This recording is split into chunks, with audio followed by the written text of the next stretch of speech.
Le ministre de l'Environnement et de la Pêche a pris part à plusieurs conférences à un sommet de haut niveau sur la biodiversité, sommet qui entre dans le cadre de la 115e session de l'Assemblée générale des Nations unies.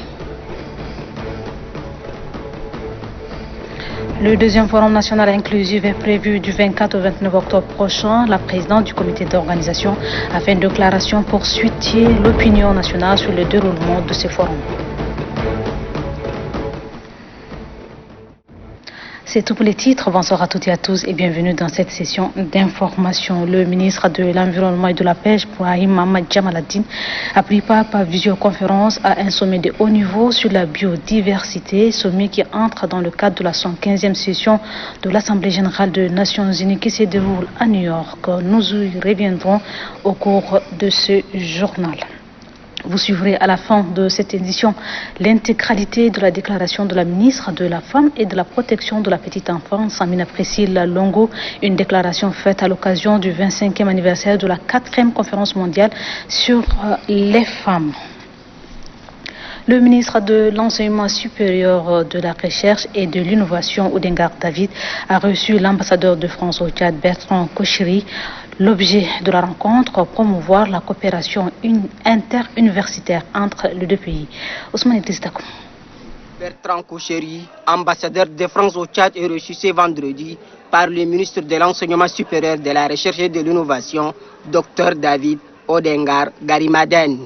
Le diplomate français est venu échanger avec le chef du département de l'enseignement supérieur sur des sujets relatifs à la coopération interuniversitaire et l'appui que son pays pourrait apporter au Tchad pour lutter contre la pandémie à coronavirus. On a à la fois, je dirais, tiré le bilan de ce que nous avons fait au cours des derniers mois, y compris dans cette période très particulière qu'était la crise du coronavirus, où la France a continué à appuyer l'enseignement supérieur et la recherche au Tchad, et nous avons aussi réfléchi et défini des axes prioritaires pour l'année prochaine, cette année qui commence, pour accompagner le Tchad dans la sortie de la crise du coronavirus. La France étant un partenaire stratégique, le Tchad mise beaucoup plus sur ses expériences pour gagner les paris de l'enseignement supérieur au Tchad.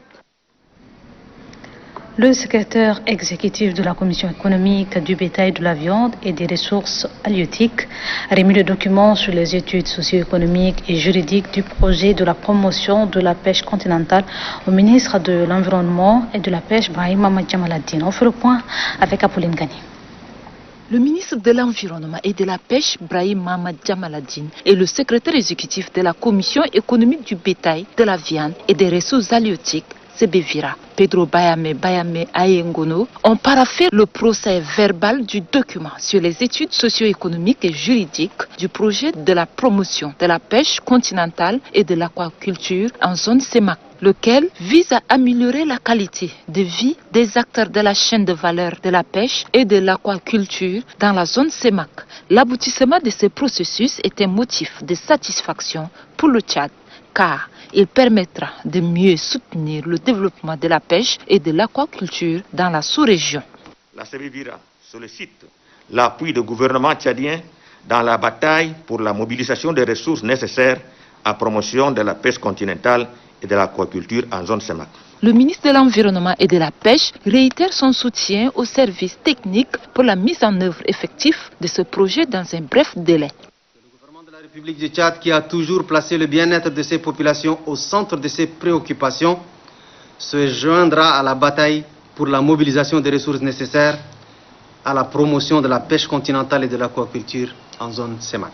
Le projet de la promotion de la pêche continentale et de l'aquaculture est un projet intégrateur du programme économique régional confié à la Sebevira pour sa mise en œuvre.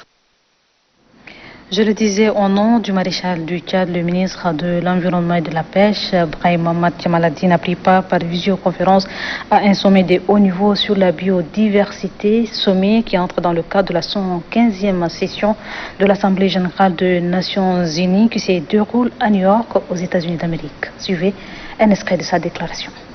Avec un réseau d'aires protégées couvrant près de 10% de son territoire, une biodiversité particulièrement riche et variée, composée de 4318 espèces de végétaux supérieurs, dont 61 espèces endémiques et 722 espèces d'animaux, 39 millions d'hectares de terres cultivables et un réseau hydrographique important, le Tchad renferme des écosystèmes d'importance internationale qui contribue significativement à son développement économique et social.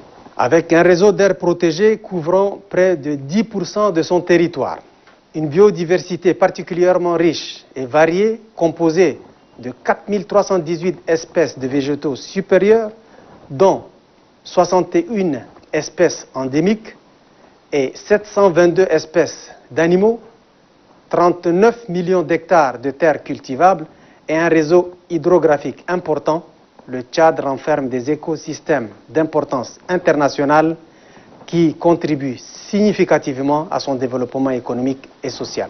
En outre, malgré les effets néfastes des tempêtes de sable qu'il subit, le Tchad se réjouit de participer au maintien de l'équilibre écologique mondial grâce à la poussière de Baudelaire dont les apports en diatomite sont essentiels à la forêt amazonienne, premier poumon écologique mondial. Le cadre de la mise en œuvre de sa stratégie et de son plan d'action national en matière de la biodiversité en conformité avec l'objectif 11 d'Aichi, de nouvelles aires protégées ont vu le jour, portant le nombre total à 11, couvrant 11 763 190 hectares, soit 10% de la superficie du Tchad. Des efforts sont en cours pour l'atteinte de l'objectif escompté qui est de 17% du territoire national.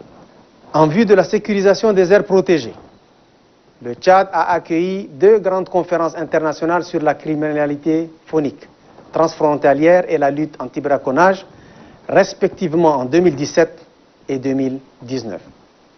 Dans le domaine de conservation et de préservation de la faune, en vue de la mutualisation des efforts, des mécanismes de gestion concertée des aires protégées et de lutte anti-braconnage entre le Tchad, le Cameroun et la République centrafricaine ont été mises en place.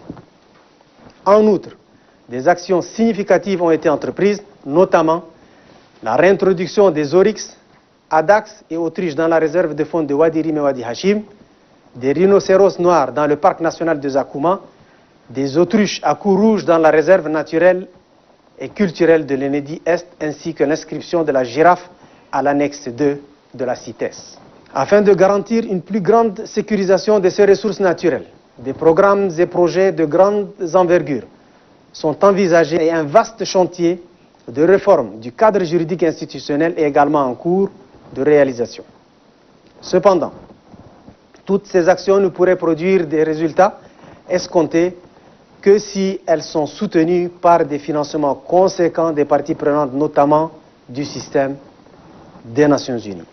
C'est pourquoi, du haut de cette tribune, nous lançons un appel solennel et pressant à tous les partenaires techniques et financiers afin qu'ils redoublent d'efforts pour appuyer le Tchad dans sa grande ambition de conservation et préservation de sa biodiversité. Du 24 au 29 octobre prochain se tiendra ici à N'Djamena le 2e forum national inclusif. À cet effet, la présidente du comité d'organisation du forum, Lusubi Assemda, a fait une déclaration cet après-midi dans le locaux de l'ENA pour situer l'opinion sur le déroulement de ce forum. Suivez. Du 19 au 27 mars 2018, au palais du 15 janvier, s'est tenu sous les auspices du maréchal du Tchad, Idriss Déby Itno, président de la République, chef de l'État, le premier forum national inclusif regroupant 1200 participants sous des différentes couches politiques et socio-professionnelles. À l'issue de cette rencontre, 74 résolutions ont été adoptées. 2 ans après la tenue de ce forum, et conformément à l'engagement du maréchal du Tchad, qui a fait la promesse lors de la clôture du forum d'organiser des assises similaires tous les 2 ans, il a été créé et mis en place le 23 septembre 2020 le comité chargé de l'organisation du 2e forum national inclusif. Ce 2e forum vise à faire l'évaluation des 74 résolutions du Forum national inclusif de 2018 sur la base du rapport du comité de suivi et de rédaction et de mise en œuvre des résolutions du dit forum. En prélude de la tenue de cet important événement, il sera organisé des pré-forums en province dans les prochains jours. Ces pré-forums décentralisés serviront de cadre d'échange afin d'écouter, de recueillir les avis et d'impliquer la population du Tchad profond sur les 2 ans de mise en œuvre des résolutions du précédent forum. Le monde tout entier traverse une période de crise sanitaire sans précédent liée à la pandémie de Covid-19. Cette situation nous interpelle tous à prendre des dispositions afin d'organiser le 2e forum national inclusif dans les conditions favorables au strict respect des mesures barrières édictées par le gouvernement. C'est pour cette raison fondamentale que le nombre de participants est réduit à 400 afin de mieux assurer la sécurité sanitaire maximale. Toutefois, le comité d'organisation prendra des dispositions en créant une boîte électronique à suggestion sur son site web à l'effet de permettre aux Tchadiens de l'intérieur et ceux de la diaspora de participer et d'apporter leur contribution dans le but de parfaire la modernisation de nos institutions et de renforcer la démocratie sur la base des 74 résolutions. Le comité appelle les Tchadiens à une mobilisation tout azimut pour la réussite de ce grand événement. Pour lutter contre le paludisme, le ministère de la Santé publique et de la Solidarité nationale a procédé à la restitution du plan d'extension des services de garde de centre de santé de N'Djamena. C'est à l'issue d'une réunion de travail dirigée par le ministre Abdoulaye Sarkozy. Le paludisme demeure la première cause de consultation et de mortalité maternelle et infantile au Tchad. Pour remédier à ce fléau, le ministère de la Santé publique et de la Solidarité nationale procède à la restitution du plan d'extension des services de garde des centres de santé au niveau de la délégation sanitaire de N'Djamena. Nos centres de santé n'assument pas les services de garde. Sur les 79 centres de santé, il n'y avait que 29 centres de santé qui assumaient les services de garde. Pour soulager la souffrance du personnel de ces centres, des instructions ont été données par le ministre de la Santé publique aux délégués sanitaires afin de travailler en étroite collaboration avec les chefs de district pour élaborer un plan obligeant les centres de santé à assurer les services de garde pendant la nuit. Chaque année, à la même période, nous avons les pics de famille. Et donc notre système de santé doit s'adapter à ces contextes. Et cette adaptation passe d'abord par la disponibilisation des soins, de la prise en charge, surtout pendant la nuit. Au sortir de cette rencontre, tous les acteurs impliqués vont s'engager à assurer la continuité des services de garde, malgré leur insuffisance, pour qu'aucun malade souffrant du paludisme ne puisse mourir. Et ces communiqués qui nous parvient du ministère de la Santé est porté à la connaissance de la population qui, comme à chaque pareille période de l'année, le paludisme atteint son pic avec un afflux massif de patients dans les grands hôpitaux de la capitale. Et afin de décongestionner les hôpitaux, le ministère de la Santé a décidé de renforcer le système de prise en charge en garantissant un fonctionnement 24 heures sur 24 dans 63 centres de santé sur les 79 que compte la ville de N'Djamena. Ainsi, le service de garde est assuré la nuit. Ces centres sont qualifiés pour prendre en charge et administrer les premiers soins de paludisme. Seuls les cas graves seront référés dans les hôpitaux après avis de l'agent soignant. Par ailleurs, le ministère recommande vivement à la population d'éviter la prise des médicaments de la rue et l'automédication. Enfin, outre la distribution des moustiquaires imprégnés, le ministère de la Santé est en train de se doter en association avec les autres acteurs concernés d'un plan de lutte contre les principales causes du paludisme. N'Djamena, 2 octobre 2020, le ministre de la Santé publique et de la Solidarité nationale, Abdoulaye Sabre. Le mois d'octobre rose dédié à la lutte contre le cancer a été lancé par le directeur général adjoint du ministère de la Santé, Mohamed Hamid Ahmad. Durant un mois, des campagnes de sensibilisation seront organisées à l'effet de sensibiliser la population sur les dangers que représente ce fléau. La cérémonie a vu la présence de partenaires qui œuvrent dans le domaine sanitaire. Varelach. 9,6 millions de cas de décès dus au cancer sur le plan mondial, c'est la statistique de l'Union internationale contre le cancer en 2019.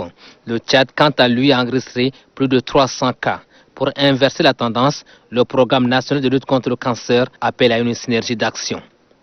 La majorité de ces cas notifiés chaque année n'interviennent qu'au moment de stade très avancé de la maladie.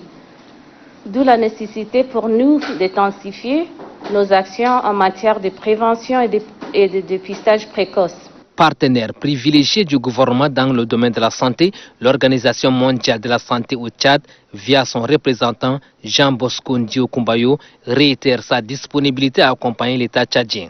Le directeur général adjoint du ministère de la Santé publique et de la Solidarité nationale a salué l'initiative de la première dame Inda Debitno d'avoir dédié un mois consacré à la lutte contre le cancer. C'est le lieu pour moi et pour nous tous, acteurs du secteur de la santé, de traduire dans le fait l'engagement solennel pris par le chef de l'État afin que la lutte contre le cancer soit faite de façon efficace et coordonnée. L'édition 2020, placée sous le thème Prévention et dépistage des cancers des seins au Tchad, est une invite à l'endroit des couches de la société à une prise de conscience.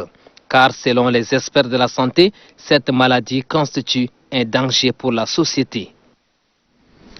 La directrice générale de la Société tchadienne d'eau, STE Koubra Hissène Itno, a fait un point de presse relative aux mesures sociales faites par le maréchal Idrissa Itno par rapport à la gratuité d'eau sur l'ensemble du territoire. Par la même occasion, la directrice générale annonce d'autres mesures salvatrices pouvant alléger la souffrance de la population. Suivi. En date du 14 avril 2020, le maréchal du Tchad a annoncé plusieurs mesures salvatrices. Parmi ces mesures, une gratuité de l'eau sur toute l'étendue du territoire pour une période de 6 mois. Pour ça, je tiens très sincèrement à remercier le maréchal du Tchad, Idriss Déby Itno, président de la République, chef de l'État, chef du gouvernement, pour sa politique sociale allant dans le sens du bien-être de la population. Cette mesure vient de prendre fin le 30 septembre 2020. Toutefois, au niveau de l'ASE, depuis l'annonce de la gratuité, tous les centres qui sont ressourcés à la STE ont appliqué immédiatement ces mesures. Par ailleurs, je tiens à inviter le public de se rapprocher de la STE car actuellement un rabais de 50% est appliqué pour tous les nouveaux branchements. En plus de cela, une remise spéciale sera aussi accordée pour les clients de la STE qui ont des impayés.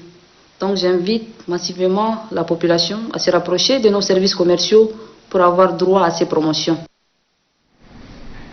Clôture ce matin de la première session extraordinaire de la Commission nationale de délivrance des cartes des journalistes professionnels et une clôture de assises couplée à la remise officielle de première carte par le président de la Hama, Dieudonné Dionabay Varelech.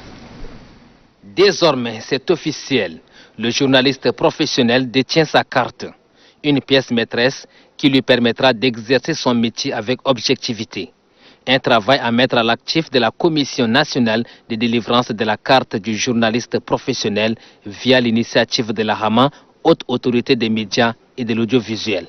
La Commission a reçu 65 demandes, dont 57 ont été validés. Je voudrais surtout exprimer mes profondes gratitudes à M. Abderrahmane Barka, président de la Commission nationale, pour son investissement personnel et désintéressé dans la promotion de son métier, ce qui constitue son attachement au métier. L'utilisation des réseaux sociaux à d'autres fins, ce sujet n'a pas été occulté par le président de la Hama. Aux journalistes, nous leur demandons de cesser de copier systématiquement tout ce qui se raconte sur la toile, car les auteurs, pour la plupart, ne sont pas identifiés. En d'autres termes, ce sont des tracts. La Haute Autorité des médias et de l'audiovisuel entend organiser en décembre prochain la deuxième session extraordinaire à l'effet de réglementer le métier du journalisme au Tchad. Le vote est un droit, mais aussi un devoir civique pour tout citoyen conscient du devenir de son pays. Les autorités ont mis de moyens nécessaires et conséquents à la disposition de la CENI pour une meilleure organisation. Le lancement de la révision du fichier électoral est déclenché ce 1er octobre dans l'ensemble du territoire national. Amadé Abbas. Le vote est un droit, mais aussi un devoir civique pour tout citoyen conscient du devenir de son pays. Les démocraties modernes présentent le droit de vote comme un droit civique fondamental. S'inscrivant dans cette logique et pour le triomphe de la démocratie tchadienne, les autorités de la 4e République ont mis des moyens nécessaires et conséquents à la disposition de la Commission électorale nationale indépendante CENI pour une meilleure organisation des consultations électorales à venir. Le lancement de la révision du fichier électoral déclenché ce 1er octobre 2020 atteste sans embâche la consolidation de la jeune démocratie tchadienne née après la chute brutale du régime habriyiste, considéré le plus brutal du continent. Les opérations de la révision du fichier électoral biométrique qui viennent d'être lancées par la Commission électorale nationale indépendante sont d'une importance capitale.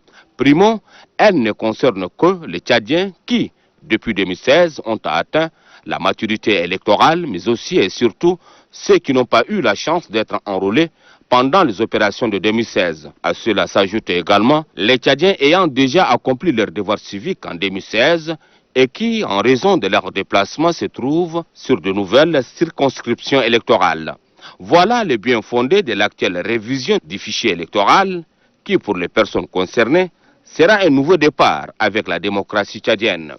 Pour que cela se concrétise davantage, les responsables en charge de l'organisation des élections à venir ont accordé 20 jours pour la fin des opérations. La réussite de cette opération en cours doit susciter l'implication de toutes les formations politiques, les associations de la société civile et d'autres partenaires du développement du pays pour le succès de cette campagne d'envergure. Comme le dit un adage en politique, et je cite, « Celui qui veut gagner les élections prépare le terrain ». Fin de citation. Fort de cette assertion, les acteurs de la classe politique tchadienne sont vivement sollicités pour appuyer cette campagne de la CENI. Ceux qui sont sur le terrain doivent intensifier la campagne de sensibilisation pour la réussite de cette opération qui ne dure que 20 jours. Le seul moyen pour conquérir le pouvoir d'une manière démocratique, c'est à travers les urnes. Et pour exprimer son suffrage, il faut disposer de sa carte d'électeur. Le gouverneur de la province du Ouaddaï a présidé la cérémonie du lancement officiel de l'opération de la révision du fichier électoral. On prit part à cette cérémonie les autorités administratives, militaires ainsi que la population. Thomas Mandjali.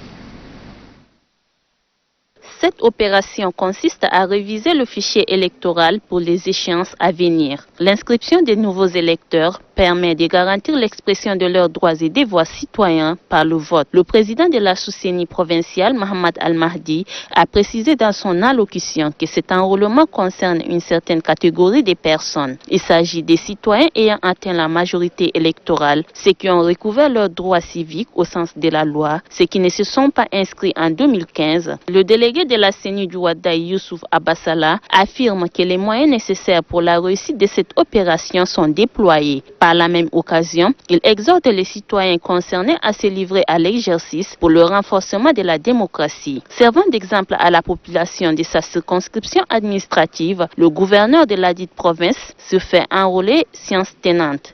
J'invite tous les citoyens de la province du Ouaddaï qui sont concernés par cette révision du fichier électoral de venir se faire recenser. Le conseiller à la présidence de la République, Aliou Abdoulaye, demande à son tour à la population de se faire enrôler massivement. Cette opération de révision du fichier électoral biométrique des Tchadiens à l'intérieur prendra fin le 20 octobre sur toute l'étendue du territoire. Au cours d'un point de presse ce matin relatif à la révision du fichier électoral, le président du parti Anas Mohamed Anadif Youssouf sensibilise ses militants à participer à ce processus électoral. À suivre. C'est une lourde tâche au point de vue de l'organisation pratique.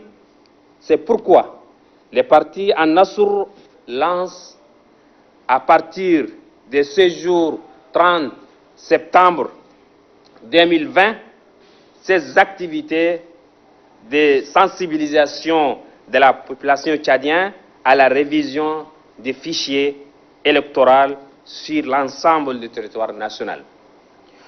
Pour ce faire, il est constamment demandé à tous les organes de base et de masse du parti An-Nasr de prêter main forte à la CENI dans ces activités de révision du fichier électoral.